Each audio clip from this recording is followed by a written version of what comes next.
Griezos pie meistara jautājuma. Pazaudēts laiks, pazaudēts prieks. Kur zudus laimes sajūta? Skatiens.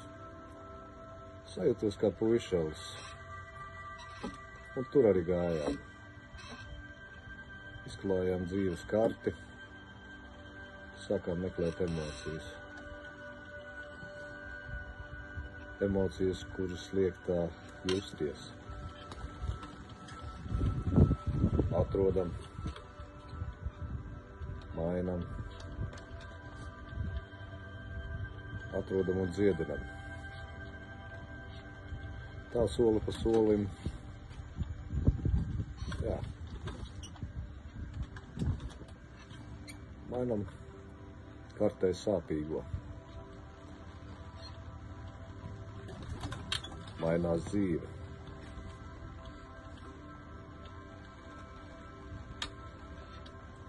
Pateicība meistaram.